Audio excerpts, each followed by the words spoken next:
Përshëndetje, motra mirë se keni ardhur në Trime podcast. I'm Lejla. I'm Leonarda. Welcome home. So this week we have a guest with us in the studio who are super excited about viral TikTok sensation, Chris. Hello, darling. Chris, thank you so much for joining us Thanks this for week. having me. I mean, maybe if they don't know you, they might have been living under a rock. But for those who don't know you, do you want to do a little intro and let them know who you are? Hello, I'm Chris. Honestly, God, I don't even know what there is to say about me. I'm just living life from London, South London, on TikTok, making feminist content. Yeah. Making the world mad. Terrorising men and terrorising anti-feminists. Joking, God. obviously. Gosh, don't really, cancel though. me, No. please. Not really, but don't Not cancel really. me. I mean, like, I don't want... Very serious. Very indeed. serious. Like, I love her facial expressions. We just make it more like, just more that gives that boom, yeah. that vavavoom, that Albanian spice. yeah. Chris, what actually inspired you to start? Because you're quite young. What inspired you to get on TikTok and start being so vocal and public with your feminist views? Because for women, young women, girls, women our age in our community, to actually have that strength to stand up and be so vocal about it is like, you don't find that every day. No. Well, I feel like everyone else, I kind of got onto TikTok like on lockdown. And I think there was a lot of like misogynistic content being brought out by a lot of misogynistic men during that period. And I've been vocal about feminism like off of social media, actually even on social media, on Snapchat, on Instagram, like in school, I was always like the vocal feminist, always outspoken about it. But seeing that content like so widespread on TikTok really triggered me. And that's when I just thought, I can't not say something, I have to. Stitching like misogynistic men on TikTok and responding to it. And I think that's kind of where I was like, I need to stand up for my girls. Yeah, no, Yeah. absolutely. And how your Albanian identity, what kind of part has it had to play in your views as a feminist? I think Albanian culture is quite patriarchal. And even though my family isn't maybe the most traditional Albanian family and that they enforce those like kind of traditional views onto me, I think it still does seep in. Absolutely. And I think I'm my father's daughter through and through, and my dad is a very outspoken person. He's a very opinionated person. And I think that I'm the firstborn, that translated into me. And I think with that kind of personality, and then also, being confronted with like gender norms and those kinds of traditions that are present in Albanian culture, I was just like, nah, it isn't gonna run. So then, because of that, like those traditions, and then my introduction into feminism through like school, like I think in English literature really does, like it does have feminism within it. And I was being introduced into that kind of feminist content, and then like having my background and being like quite a strong opinionated person anyway, that kind of shaped my opinions. And I thought, no, I don't want to be a traditional Albanian housewife. I'm sorry, guys. Yeah, well, I can't, like, I'm just not her. I really am not her. Like, and there's no shame in it at all, but I think even in itself, me being outspoken and having opinions and having a voice just kind of goes against like the gender stereotypes about women.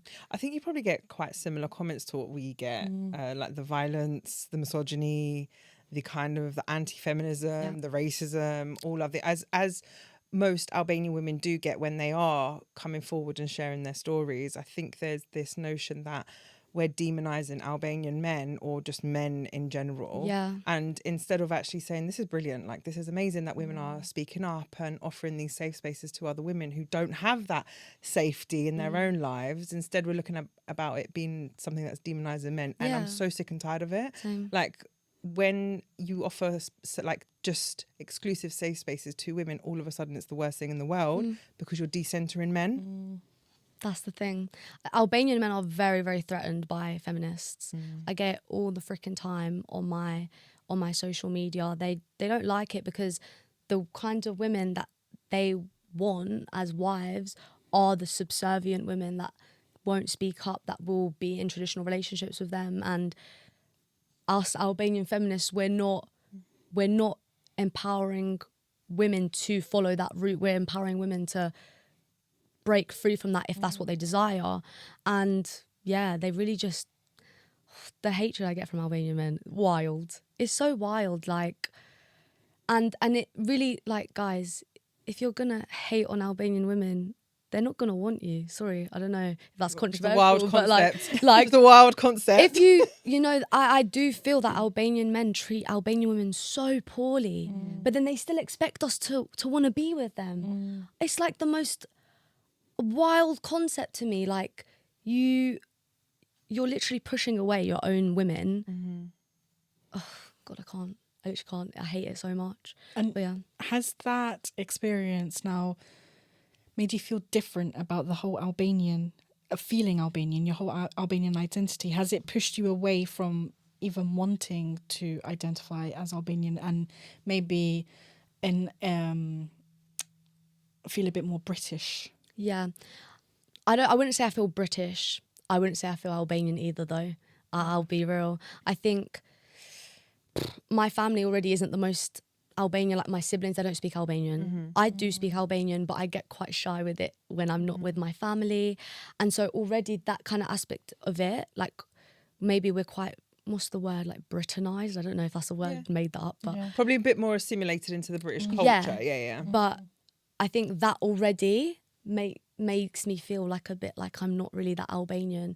And then add that on top of it, I'm just like, I don't really know where I stand. I'm just somewhere in the middle, just a mix of, I do feel like I've got like strong Albanian principles. Like, I think part of being Albanian is having strong morals and strong principles as an individual. But I think, like, as I've said, as we've all said, there's a lot of vitriol towards Albanian women, especially when they're breaking, like, they're pushing the norms and breaking outside of those norms. And yeah, I don't really know where I stand with it, to be honest. Like, yeah, somewhere in the middle, just existing. But that's I think you're kind of touching on something really inadvertently that we get all the time. Why are you not speaking in Albanian? We get this all the time on the podcast.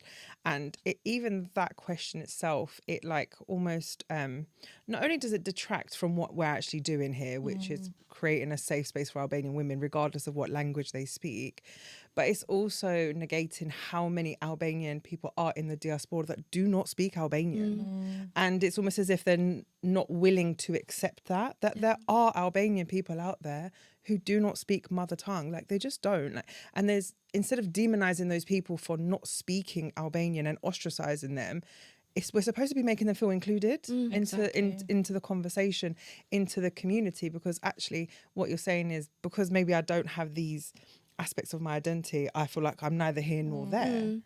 I just think you can 100% integrate into Albanian culture without speaking the language. Like, I do feel like there's a lot of judgment there is. by Albanian 100%, people if you don't 100%. speak the language. Because I can speak Albanian, but it's just, and it's not to the level that you guys will be able to speak it at. And I'm from Pogradec, and like, if I'm talking to someone in Albanian that's from maybe like Kosovo, like, give me 3 seconds. I need a few seconds to like get it. Do you know what I mean? The thing is, we're the same. So like, obviously, because we're from Kosovo, we have a completely different dialect. Yeah. So if I'm talking to an Albanian from the south, they might as well be talking in Italian or Greek. I'm like, can we just speak in English? I don't know what you're saying. Yeah. But I think it's so normal for people, like, even though they're originally from a different country, when they're born in another country, that they obviously pick up the language of the country they're living in. And like, so my parents immigrated here, and then they had me a few years into living in England, and my mother tongue is Albanian. I learned Albanian first, and I was really good at speaking Albanian, and my grandparents always tell me stories about how, like, I used to communicate with them so well, and I used to say funny things, and like, now, like obviously I've lost that. I've grown up in England. I learned English, and that's faded. But I don't feel like that makes me any less Albanian. I'd hope not than someone who'd kept the language. But yeah, like the language, it will of course fade. And my siblings don't speak Albanian at all, because as my parents grew up, my mum moved here when she was 18. Like as my parents grew up, she was young. She learned English. She assimilated with the culture. She and she was speaking English with us, and then like it faded. But yeah, I don't think that should be a measure of whether you're Albanian or not. It's not. It's that measure. It's constantly that measuring and judging each other Yeah. about who's more Albanian and who's less Albanian. And then if you're not married within the community or the culture, then you're not. It's just so ridiculous. Like I find the whole thing so ridiculous because there are such bigger things at hand to worry about and to tackle, like women dying at the hands of men. Right.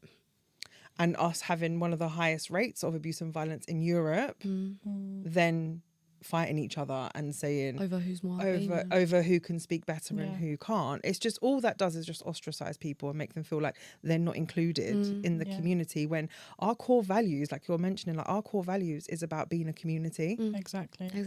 That is what being Albanian is about. It's about being a community, being together, like collectively doing things, caring for each other. But yet we'll fight each other and be like, you can't speak Albanian, you're not a real Albanian. Yeah. It's crazy. It just makes each group hate each other, whether you're in the diaspora, whether you're in the village, in the Katon, whether you live in the city, whether you live in Tiran, Pristina, Shkop, wherever, where Nulchin.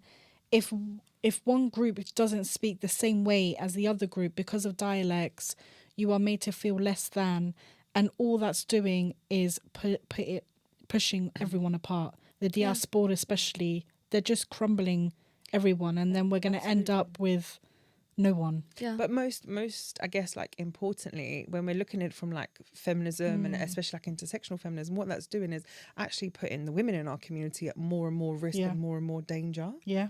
And that's what happens, because I guess then how do Albanian women who don't speak English and Albanian women who don't speak Albanian, how do they then interact with each other if they're going through something that's actually dangerous in their own homes?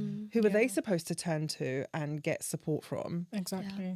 I'm undiagnosed ADHD. I start somewhere, I end up somewhere else, and what's my brain doing? How do you think we do the podcast every week? How do you think we do it? Yeah. I don't know. We're like, okay, this week we're going to talk about this particular theme. We have set questions. We get into the studio and we talk about something else. We talk about 4 topics in one go, and we just jump from one end to the other end. As well is like, that is, without actually discussing all of these topics, you can't get to the root cause of the problem anyway, to the root cause of the issue. And it's really important that, regardless of our ages as women and young women in the community, that our voices are heard, and that your experience as someone who grew up in the UK as an Albanian girl, what that was like for you, you know, and now especially being young, was it 23? 22, being 22, I told you, we're older than you, being 22 and being so vocal about your ideals and your values. For me, when I came across your TikTok, I was like, where have you been? Yeah, like, where have you been? But there was also this notion of like, oh, thank God. Like, I'm so happy that there are young Albanian women who are finding their own feet and their own voices. We were so happy. We were so happy because we see the opposite. We are seeing younger people actually being a bit more close-minded, especially in the diaspora. And that may be because the community that is holding on to this culture and keeping it closed-minded, which again we've said over and over again, being closed-minded is not part of the culture. It's just it's a fantasy rule set by men, unfortunately.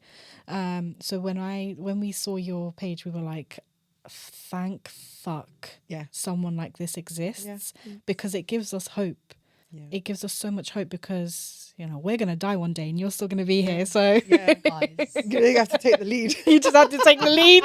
I think the problem is that our culture is Albanian culture is still really heavily influenced by patriarchy. I mean, all cultures really are still, but are very heavily influenced by gender norms and gender stereotypes and patriarchy and misogyny, and and that's lingering. Mm-hmm. It's really wild, but I don't know. Like I see, like, you know, like shows like Propulsion. I feel like they're trying to move forward into, like, they're trying to break the norms with those kinds of shows, but I don't know if it's working, to be honest. I feel like they're just getting the judgment from our culture as well. But it's literally like, it's like Love Island, so they'll have like four or five girls, and then there's like loads of guys, and then they'll go on dates with each of the guys, and drama, so much drama, so much. And I watched the first 2 seasons of it. I watched the one with Mevlane, which is now, you know, we know where he is.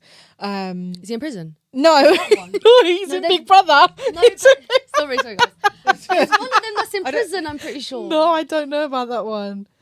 No, he's not in prison. He's not in prison. But surprised. But those shows, for me personally, there's a lot of toxicity between women. Oh my gosh.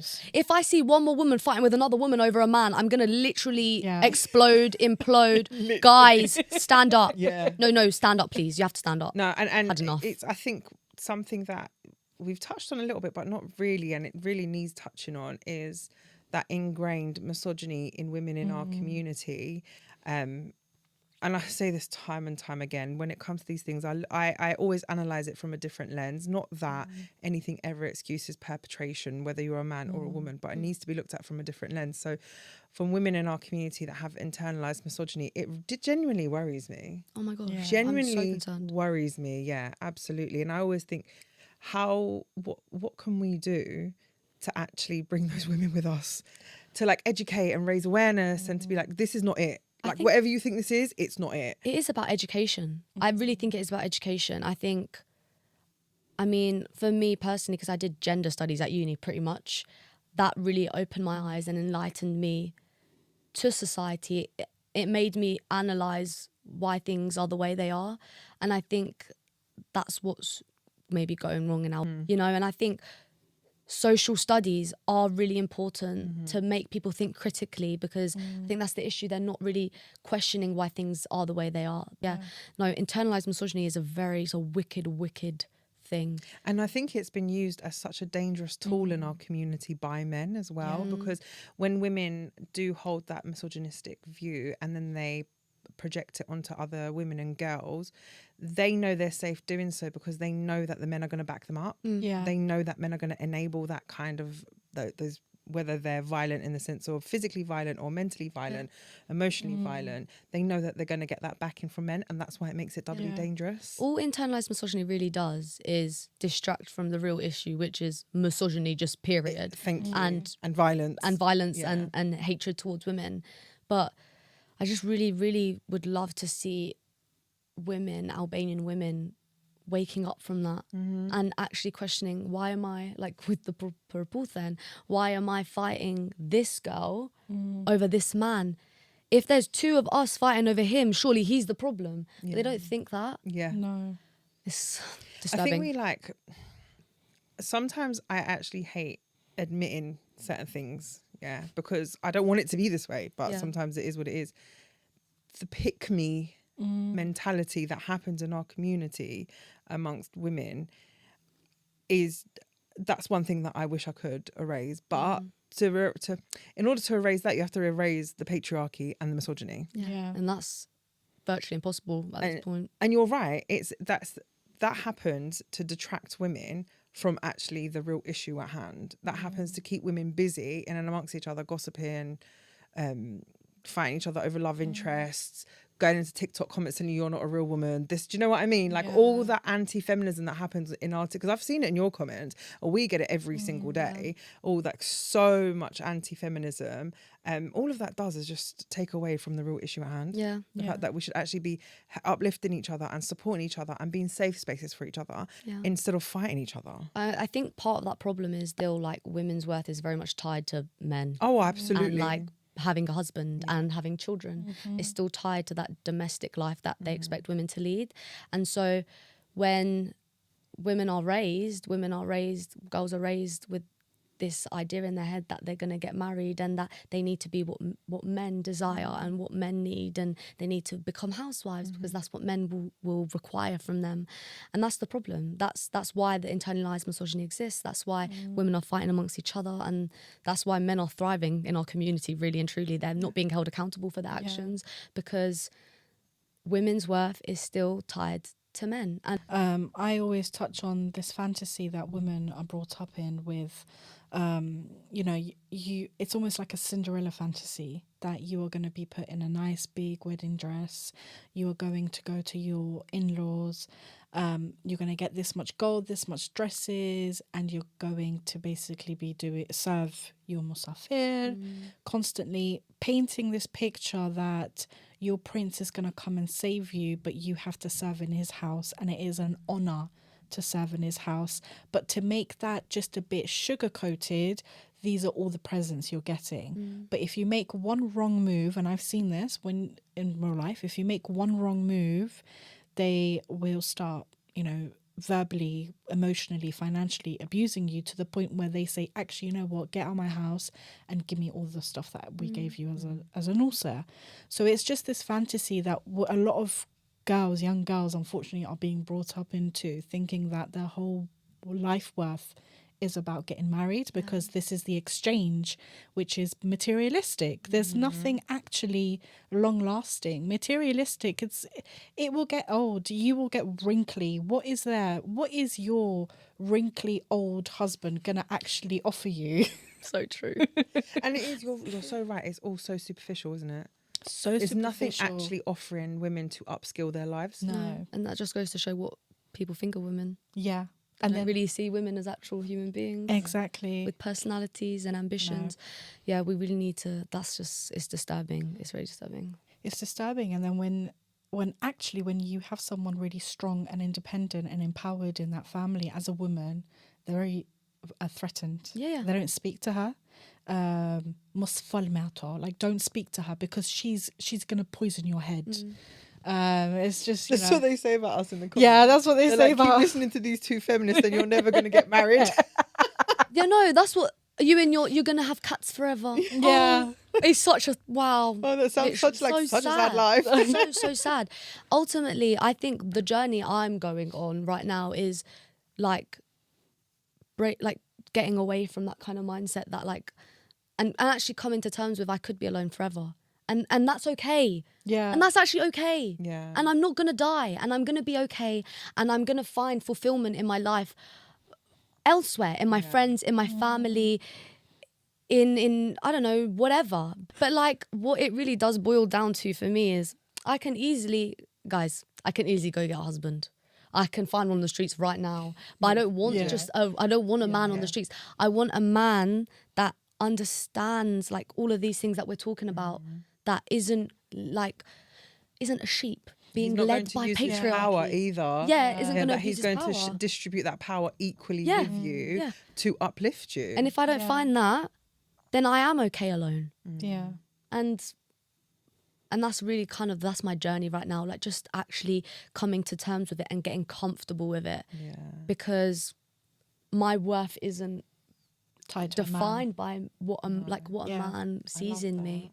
Because basically what you're saying is you're setting that is like maybe for other women a really high standard. That's like a unicorn type of man. But actually what you're saying is that's bare minimum. It's so bare minimum. That's standard. That's my standard. That's what I expect a man to be at bare minimum. Yeah, it's so bare minimum, but we just expect we expect nothing of men. You can say shit. It's You fine. can swear. You can We swear. expect jack shit from men. Absolutely nothing. The bar is in hell. We've really and do you know what I find so crazy? Like when men are like not abusive and like not misogynistic, that's like, wow, everyone's screaming, crying, throwing up. Everyone's such a like, good man. he's such a good man. Guys, He's an amazing husband. he's tell you literally something, actually the bottom of the barrel. I've never been introduced as someone when I was dating men. I was never introduced as, this is Lejla, she's such a good mum. Yeah. She's a really good cook. Do you know that? She's amazing. She cooks, she cleans. But She's been pregnant. yeah. She took time off work. No one ever introduces women in the way that they think about men, like to be like, he's such a good dad. Yeah. I see that all the time, and it infuriates me because he's doing his job. Yeah. When you have a child with someone, I'd sure hope that he is going to be doing some feeds and he's going to be supporting you physically, emotionally, and going to be partaking in fatherhood, because I'm not having a child alone. Yeah. I don't. You might as well be. I've always said it. If a man doesn't step up to the plate, don't get married. Go to the sperm donor clinic. Have a baby by yourself. On your So much own. easier. And that's So it. much I would easier. rather do it myself. Because why do I need a man there? Like, I saw this thing on TikTok, and this woman said, I know so many wives that are single mothers. Yeah. Because they're married, they have partners, but they're absent.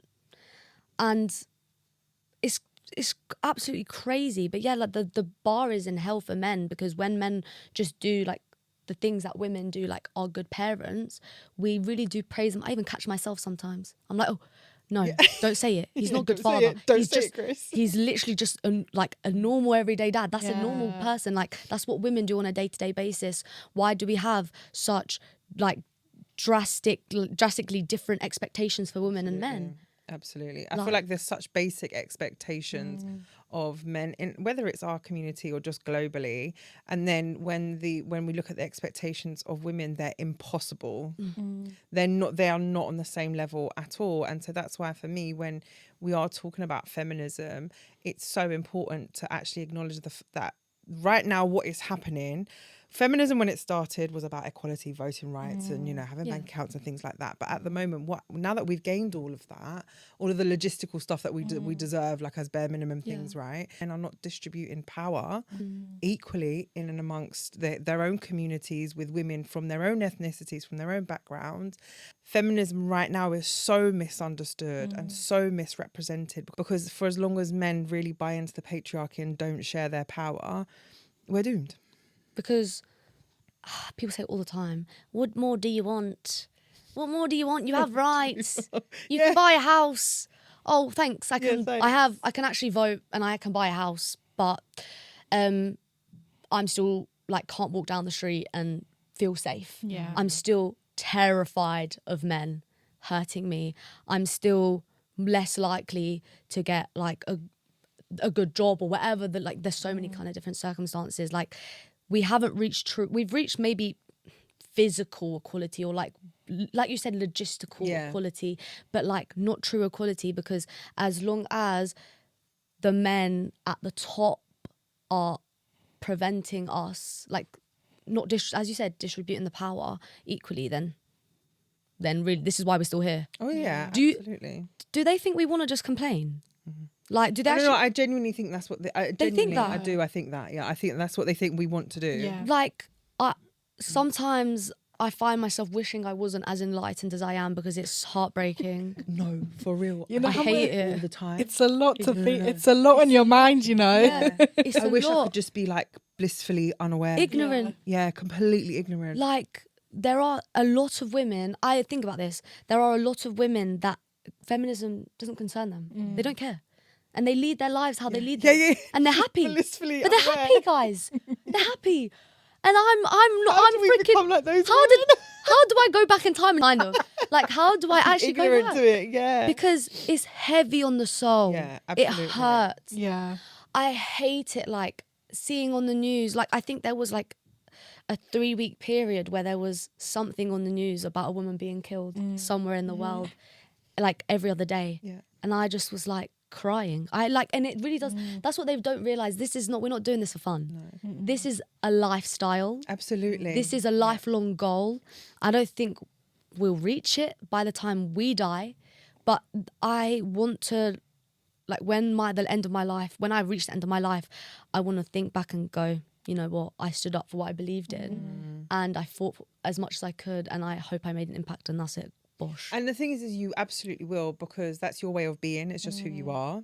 And that's the hardest bit about when you are that kind of person. It's how you lead. Yeah. It's how you lead your whole life. And you won't ever go back in time and be that person who was blissfully ignorant and unaware, because that's just not who you are. Believe me, I'm 35. I've tried it for my whole entire life. I've tried being like, oh, why can't I just close my, like, see no evil, hear no evil. It's impossible. It's so... Because when I see other women suffering, like you say, it hurts. It absolutely hurts me, and I can't not then want to do something about it. I can't just sit down complacent and be part. I feel like anyone who is complacent to the patriarchy and enables violence towards women and girls. It's complicit. Yeah. Absolutely. This is what my dissertation was on, guys. Oh, talk to us. This is what my dissertation was on. Share your knowledge. So I did my dissertation on, it was on the Metropolitan Police, guys. Don't come for me. But the Metropolitan Police and how they enable violence against women and girls, how the patriarchy and misogyny present in the Metropolitan Police enables violence against women and girls. And part of what I did in my research was looked at culture of complicity present. Not, we can apply that to society and to everyone, by the way, not just to the police, but the culture of complicity. I think a lot of people think that it's enough to just not be a predator and to not be a rapist and to not be a murderer and not be misogynistic. But if you can see misogyny take place and sexism take place and violence against women take place and you don't bat an eyelid, you're part of the problem because you're not speaking out against it. Absolutely. It's why I don't understand why people don't just use their voices, but it's because, especially with men, they like it how it is. But it serves them. It serves them. It does serve yeah. them well. It serves them well. They do what they want without question, without anyone really, without any repercussions, no accountability, nothing. I mean, even if you look at like actual physical crime being committed against women by men, they're virtually serving nothing in prison. In England, and this is just statistics in England, right? One woman is killed every 5 days by her abusive partner or ex-partner. Yeah. That's one woman every 5 days. It's wild. That's crazy. I think I saw, you know, the Metropolitan Police has called violence against women and girls a national emergency now. What did they say? I think over 5 years, violence against women and girls increased by 37%. Over 2 million women and girls a year face sexual abuse or sexual assault or, you know, stalking and anything of that kind of sort of crime. And it's a staggering number. And this is what I just need people to see. I need people to see that this is a real issue. This isn't an issue we just made up in our heads. Oh yeah, and then just thought we'd just spout off on TikTok. Yeah, and just to piss men off. This is real. This is real. This is real. And it's also a product of misogyny. And I think that's where people fail to make the link as well. I think people don't actually realise, okay, yeah, you're saying that violence against women and girls is a national emergency, but you still haven't stated what the cause of that national emergency is. You haven't said it's misogyny. You haven't made the link between the two. That's where we're going to fail. That's where violence against women and girls is going to continue to prosper, because we're not identifying that the culture of complicity, culture of misogyny within our society, within all societies, enables it. And this is the thing, isn't it? Yeah, in and amongst all of the ha he he kiki and on TikTok that we do, this is the root cause. This is the reason why we chose to use our platforms and our voices. And sadly, the safety that we have in our lives, like that fact that you're saying like your home life is really safe and your parents have they've had a great impact on you and they've made you feel empowered to do what you're doing and to have your voice. This isn't the standard for most Albanian women. It's not, no. And that is genuinely what is so sad for me. Yeah. Because it shouldn't take viral TikTok videos to gain that much traction against an issue that is killing women. Yeah, a lot of women are like held prisoner. Albanian women are held prisoner in their own houses. They're surveilled. They're watched constantly. I do feel so sorry. There's people in my life that have had have family lives like that, where they're just under constant surveillance and they're really the traditional gender role is really enforced onto them. So I really do, as much like as every family has their differences. Like, I'm so grateful to my family that they've allowed my opinions to flourish, even though they might not necessarily see it as clearly as I do, or maybe even agree.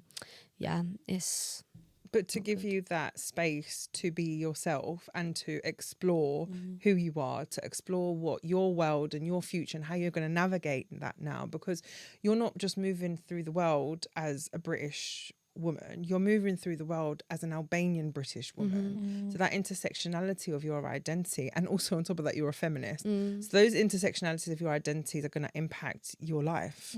And the fact that your parents have enabled, I just love that. I love that they've empowered you in their way so that you have this just amazing strength that you genuinely do. You have like an aura. Sorry to get all woo woo, but I am a little bit woo woo. But it takes balls. Like it really takes balls to be a young woman, just in general in the world, to come on public platforms and to talk about violence against women and girls, to talk about misogyny, to talk about feminism, and to not just be like the rest, to not just be talking about, here's my what I eat in a day, here's my get ready with me. Like, they're all cute, don't get me wrong. I love a what I eat in a day. Like, I'm obsessed with them on TikTok. Same. But to actually be a woman that has all these intersectionalities in her identity, and you're still a young age, well done to you.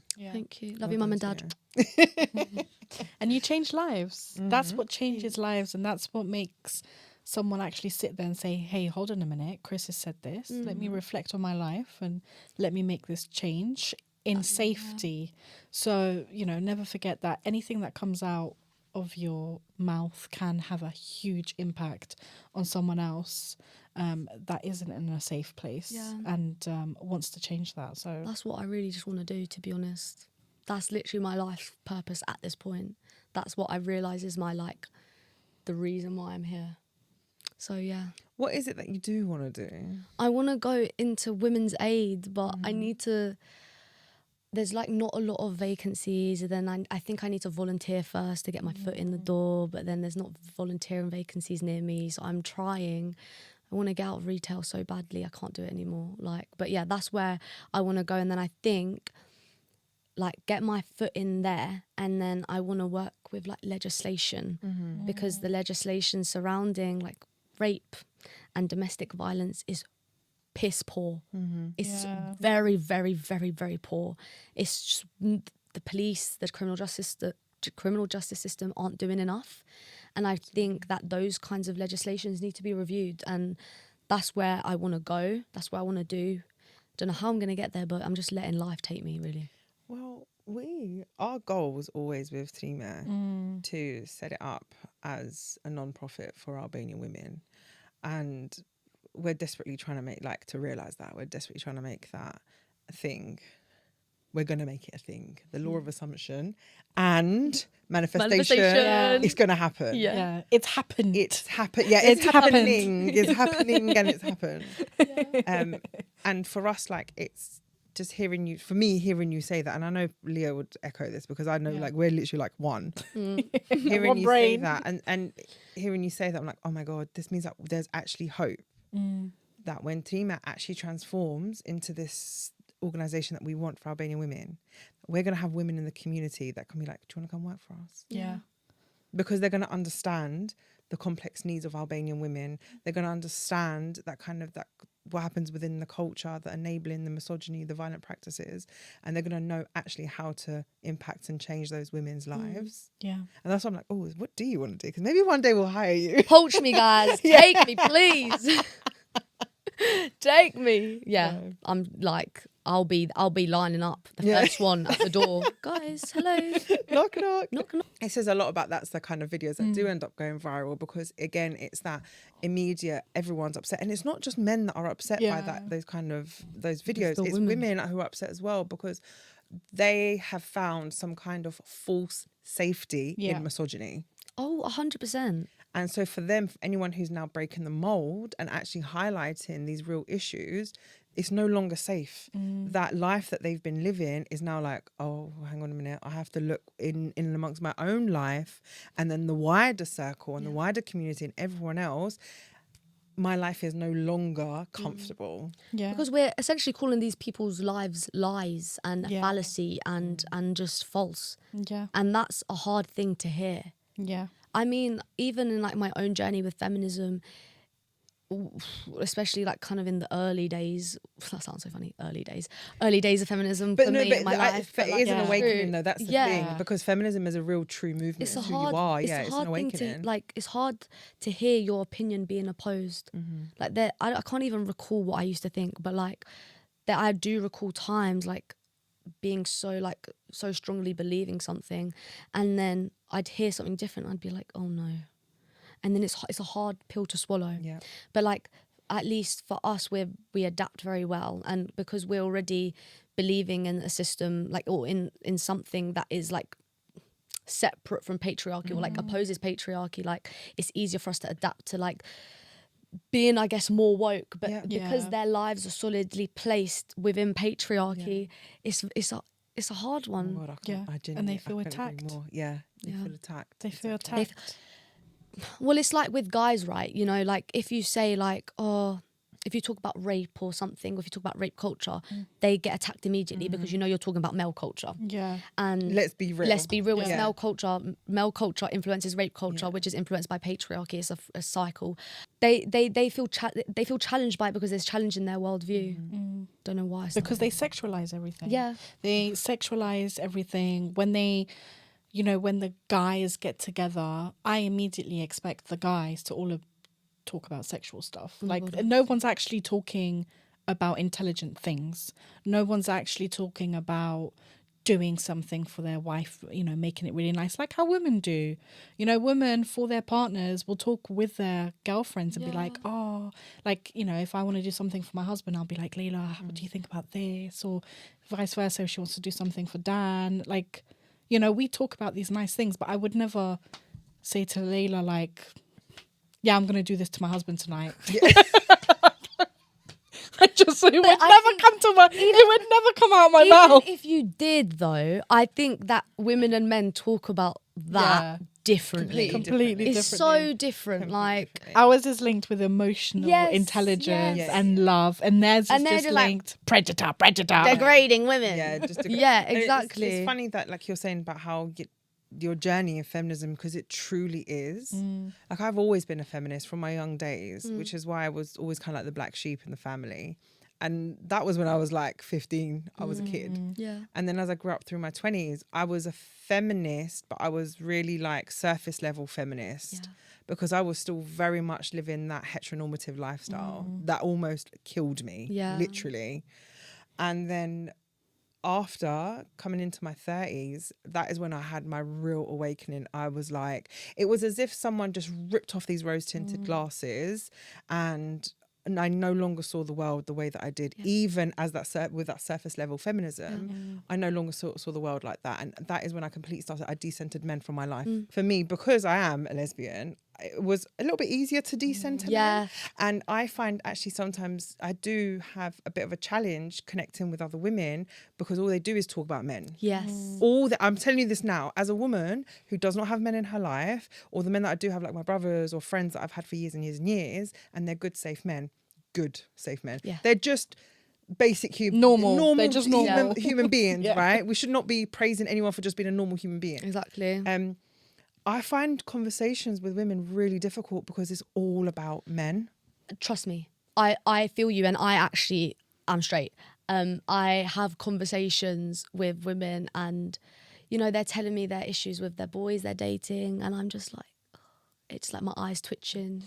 I just find it so hard to relate. Yeah. Even as a woman who wants to be with a man, one day if I fucking find one, you know what I mean? Like I find it really hard to relate to that. Like I think I've progressed past that point where, like, I'm seeking male validation to that extent. That's it's really lonely, what it boils but down do you know to. what? It's actually a lonely place to be in as a feminist, because feminism, whilst it's got such this big, huge like reputation and everyone talks about it around the world, it's not a big portion of the world that do practice feminism in everyday life. And I got to a point in my life, like in my early 30s, where I was like, I'm done trying to move through the world how the patriarchy wants me to move through the world. I only want to move through the world in a way that's authentic to me. Yeah. And for me, that authenticity was decentering men. Yeah. And it overnight changed my life. Yeah. I guess this is something I've been thinking about as well, and me and my friends talk about. As someone who does want to be with a man, how do you truly decenter men? And that's kind of another journey. I'm going on so many journeys lately. This is another journey that I'm on. Like, it's brilliant that you are, though. But I do think I don't have male friends. And I think part of it is because men, as you said, sexualize women, and I don't think men are friends with women that they actually see friendship in. They I mean, like genuine. Yeah, genuine. The friendships I have with my female friends are like we'll have like soul ties at this point, you know, so deep and so real and authentic, and I couldn't replicate that in a man because what they want is something physical, something that's never going to happen, and like is just really, so in that way they're not even a part of my life. I've got my family, I've got the men I work with, and then potentially one male friend, and that's it. And then everywhere else, I think this is something I'm trying to figure out, like how does one decenter men, because I do feel like that phrase is floating around on TikTok, but no one's really explaining, no one's giving advice. And this is what happens. These words become buzzwords. Yes, they're buzzwords. Yeah, like we do the same. Gaslighting, narcissist. We do it with all these buzzwords become big, but no one actually truly understands the meaning of it. Yeah, no, and it's like that's something I'm trying to actually figure out. What does decentering men look like? Like, and I think I saw a TikTok and she was saying, you know, now I don't even listen to music like written by men, sung by men. I don't watch. Was it me? Whoa. Was it me? Could have been you. Was it my TikTok? But I just actually like not reading. But I mean, I don't read books that are written by men anyway. Boring, so boring. I read romance books. Like They have no. like a man writing a romance book, guys. It would flop. Yeah. Tina. It would really not do well. So like. Anyway, I'm trying to figure out what that looks like. Yeah. And I think part of decentering men is also like enjoying my life with no expectations of meeting a man. Yeah. Going out without being like, I could find the love of my life. And even though like that's quite sweet and it's quite genuine, I think oftentimes in life, what you want doesn't happen. Like the things that you expect, the opposite will happen to you just so you learn a lesson. I think that's a lesson I've learned. And even more so in our culture because of you need to get married, you need to find a man, you need to have children. And so everything then does revolve around finding a husband. Yeah, the pressure's on. Yeah, absolutely. And it is a really good question that you're asking. How does an Albanian woman decenter men when all they've been taught their whole life is that men are at the centre of their world? Exactly. Yeah. It's a tricky journey. It's a really, really tricky journey. You have to be dedicated to it. But I think it's funny because when I was a bit younger, I always used to say, like when I was a teenager, I used to say, yeah, I'll have a kid by 21. I honestly, I actually assumed that I would... do you know what? I'm so funny. In my head, I was like, why would I not have a boyfriend by 18? Come on, guys. And then the age would go up, 18, 20, 21. I'm 22 now. And it is just because I have good standards and blah, blah, blah, whatever. But like before my mum would be like, stop, don't say that rubbish. And now she's like... You're never going to get married. And now she's like, Christiana, have you met anyone? When are you going to have kids, Christiana? Yeah. Chris, what are you going to do? And so like, it's so funny how it's changed. It honestly almost changed overnight. And I think it's my feminism that's also impacted that change in her attitude. She's like, Chris, what's going on, girl? But yeah, like men are the centre of Albanian women's lives. That's why feminism is scary for our community. Yeah. And that's why, like, I always say this term, why in our community, feminism is a dirty word. Yeah. Feminists are not viewed respectfully. They're not viewed as like intelligent people because it's not just women that can be feminists. Men and just all genders can be feminists and really believe and practice feminism. But in our community, it's genuinely seen as like bottom of the barrel thing. Bottom of the barrel. Yeah. Like when actually... I'm living my best life. Yeah. I don't know about anyone else. And also... I'm living my best life. At my peak feminism, I'm happy. We're also very educated people. Yeah. That's you have to be a feminist. This is the thing. You have to be because you have to understand the world outside of the patriarchy, away from the patriarchy. You need to see through what we've been taught, which takes incredible intelligence. And also, like, part of being a feminist, I think, is learning about the history of feminism, learning about the history of the world, of society. It's actually a lot easier to be led by patriarchy and to be trapped in patriarchy and allow yourself to be. There's no critical thinking. And sometimes I just find myself getting so frustrated because I'm like, can we just at least have just a small bit of critical thinking in our community, please? Please. Because I'm just asking just a little bit. Just have a little think about it. Just please. Take a second. Just practice some critical thinking. We don't need to just accept things for the way they are because that's how they've been forever. Exactly. Well, I mean, I guess women have been literally told not to think. They really have been told not to think. Yeah. And they've been, well, like you said, the Cinderella fantasy, that's their life. So they're not think about anything but that. And I even find, like, even though most Albanian families will encourage their daughters and their sons and whoever to get an education, like that's still in play. Like they're not. I don't think that's happening anymore, where women are being forced to marry someone without being educated. But still, education first, and then marriage, and then it's marriage, and then what you do with that education. We've said this. I think we actually said this in the first episode. That is, it's like because sometimes people misunderstand when on TikTok, like our content, right? They think that we are trying to say like women in our community are not educated, and that's not true. We are actually like, you have to go to school, you have to go to college, you have to go to university. We take pride in education. Yeah, we take pride in it. Absolutely, we take pride in our education. But then what? Yeah. It doesn't really go anywhere. It's very, it's interesting because my whole circle of family are very traditional. I'm the black sheep. I'm the only one that doesn't have a child. Everyone else does. But I've got cousins that have masters, PhDs. They're basically doctorates in education. They've done nothing with it because they've got married and had multiple children, and they're just a stay-at-home wife. What's the point? What's the point in spending so much of your time, so much? I would not even bother. Why would I go to university, get a degree, then go again to get a master's, then go again and get a doctorate, and then, I'm getting married to this person. I've had an amazing wedding. We've spent, I don't know, 70,000 euros, whatever it is. I went to the Maldives for my honeymoon, come back, fell pregnant 4 times. I've got 4 kids. Now I'm running around like a little servant. What's the point? I think education is almost like a trophy. It is. Yeah. It's just you're right. It's just so they can say, the family can say, my daughter has an undergraduate degree in this, a master's in this, a PhD in this, and she's married and has kids and is a housewife. Yeah. That's it. Yeah. It's just a trophy. It's just, but really they're not using it. That's a shame. It's such a shame. It's a shame. And obviously we're not here to judge women or shame women, but it's like, but really, like, if anyone did that, I would be like, I think it's because there's they're not gaining empowerment elsewhere. No. Do you know what I mean? And I know that we talk about choice feminism as well, which to me again is very surface level. Surface level. But of course, all women should be empowered to make decisions, but they need to be informed decisions. Yeah. They shouldn't just be decisions because everybody else in the community does it. Also, like, with the choice feminism thing, women's choices aren't inherently feminist. We're socialized by patriarchy. Yeah. So we have a lot of internalized misogyny. Therefore, we all at one point have made decisions that actually don't benefit us as women and perpetuate patriarchy and misogyny.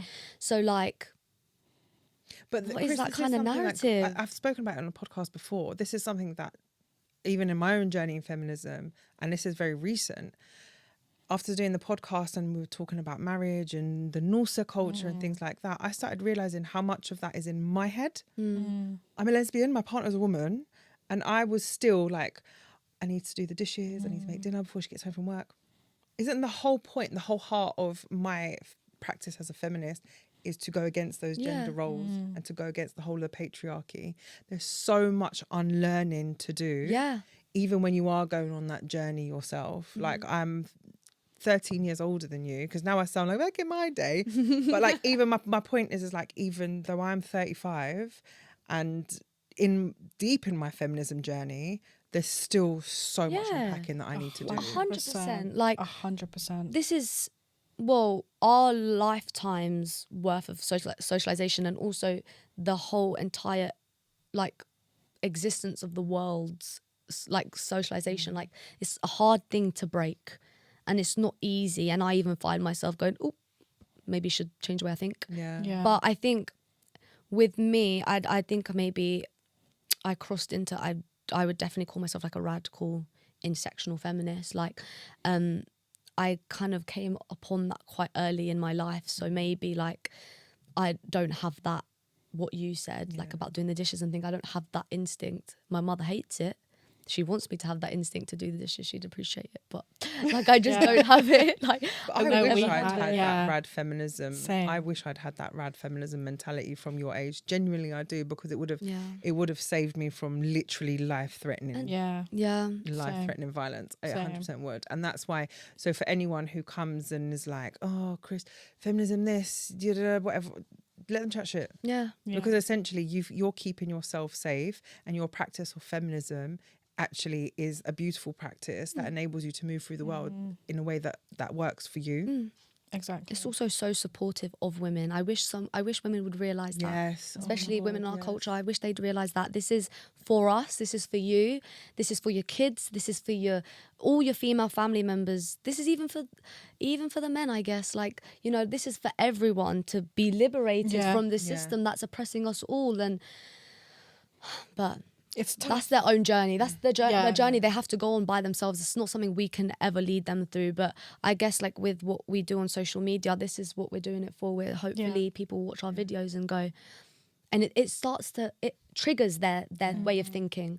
And then it's a slow process, but it will eventually, like, really open them up to what life is actually like, and they'll see through it. Yeah, and that's what we're hoping for, because we know, all three of us know that finances, power is held over a woman's head in Albania, in Kosovo, in Montenegro, in wherever you go. If you don't have your own, if you're not independently financially independent, as a female, even if you do break that feminist cycle, you are in so much danger, because you don't want to give up your whole life.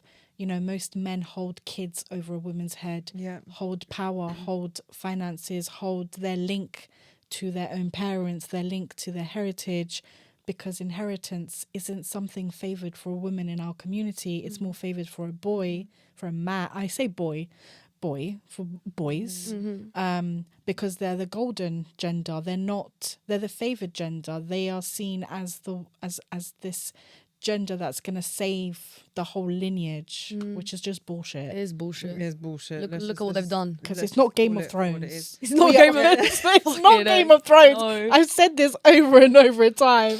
It's not Game of Thrones. Oh my God. But I mean, like, even in Kosovo, when if there was ever a divorce, which was rare,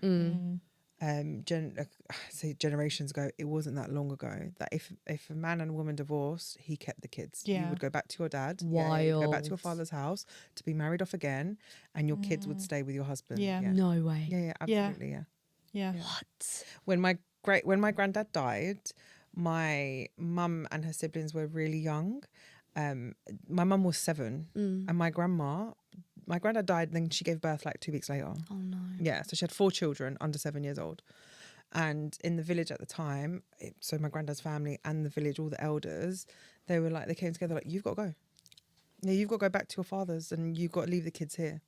My grandma my grandma was a true feminist. She didn't know she was a feminist. She had no idea. If I tried to explain feminism to her, she'd be like, oh my God, please don't say that. She'd think it was like the devil's. But she was I genuinely think that's where it comes from. She was a true feminist. Like, she fought against the whole village, all the elders, and was like, I'm staying put. I'm going to raise my children. I'm going to somehow become financially independent. And she did. What's it? And this is girl boss. This is in the 60s. Wild. Yeah. I mean, like, now the laws have changed in Kosovo, like, especially when it comes to domestic abuse and violence. So it's not quite like that anymore. The men don't just keep the children. Women have a lot more rights. Isn't that so nuts? Because surely our culture and the society in Albania is really heavy on women being the domestic. Yes, like, but this is about power and control. It's about power. So and yeah, control. it's about punishing the woman. So Yeah. regardless of how you look at it, yes, whilst within the home and married, 100%, because that's still about power and control and about making her do everything in the home. But then once you've lost power and control, divorce is like the ultimate loss of control. Especially in our community, that's how it's viewed. Instead of it being viewed as a healthy thing, because two people who are divorced have no business being together, right? Especially when there's violence and abuse involved. But once after that divorce happens, how is the next thing that you're going to control and punish the woman? Her children. And that's terrible. why and it was ruins practiced. lives. Yeah, It absolutely ruins lives because the man, let's face it, the husband, okay, let's say he does take the kids, he's going to drop those kids onto his sister, onto his mum, onto his next wife. Yeah. So he's not actually reaping the repercussions of that. He's not experiencing it. All he's doing is traumatizing his kids to the point where when they grow up, they'll tell him to fuck off, and his whole family, they will be disowned by his own flesh and blood, and his kids are going to favor their mum more, sorry.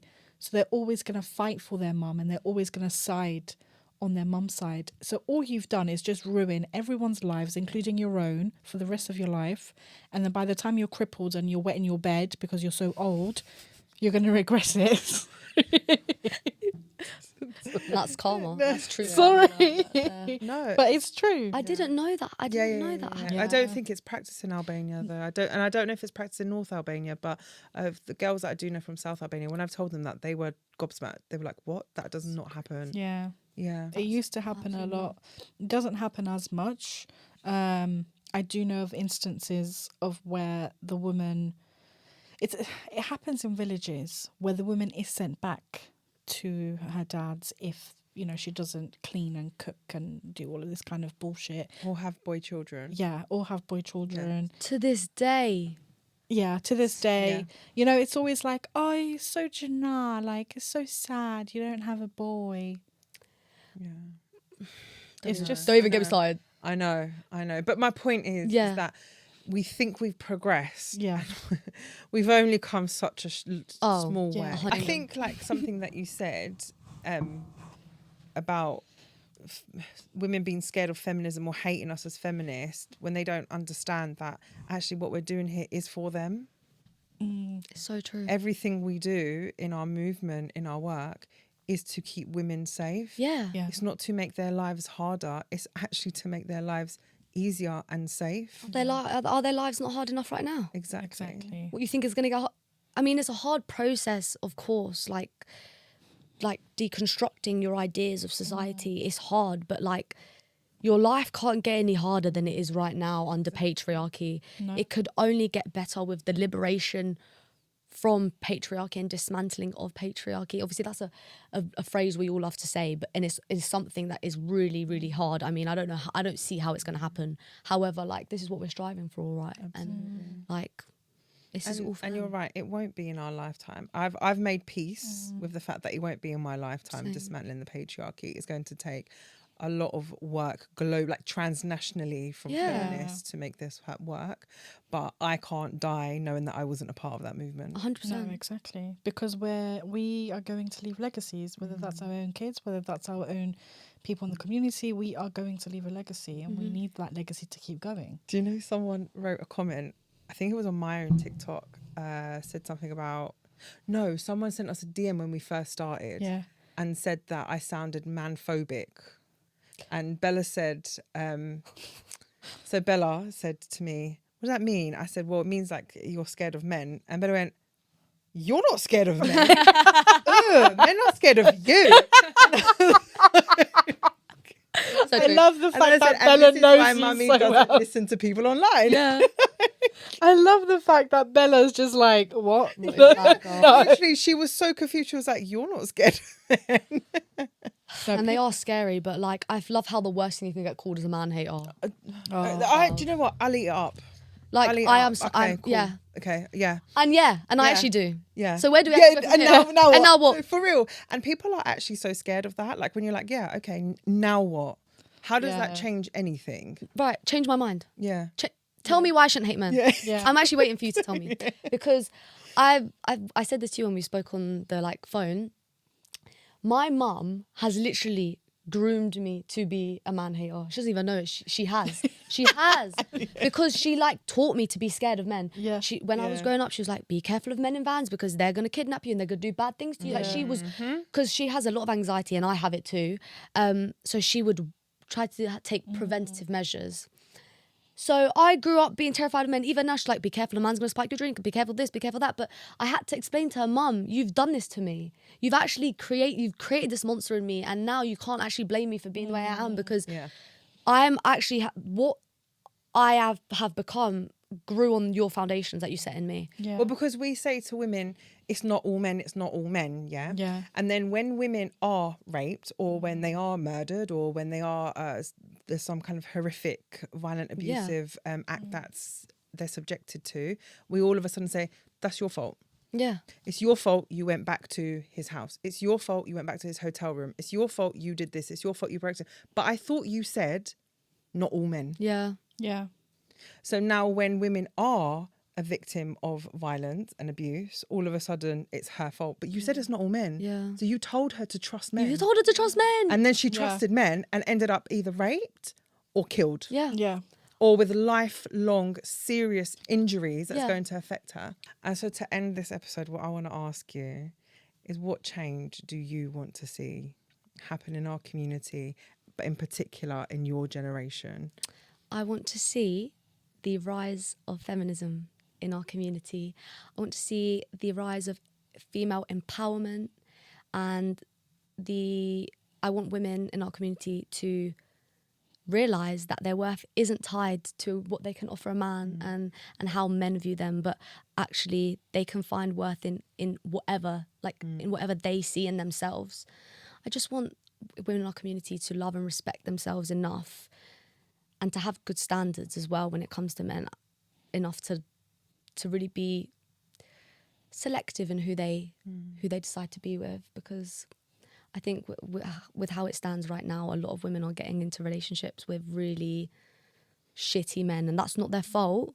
It's just the way our society is, but I would love to see that change. I love that. Thank you so much. Thank you so much. Thanks for having Thank you so much. I've loved this conversation. Yeah.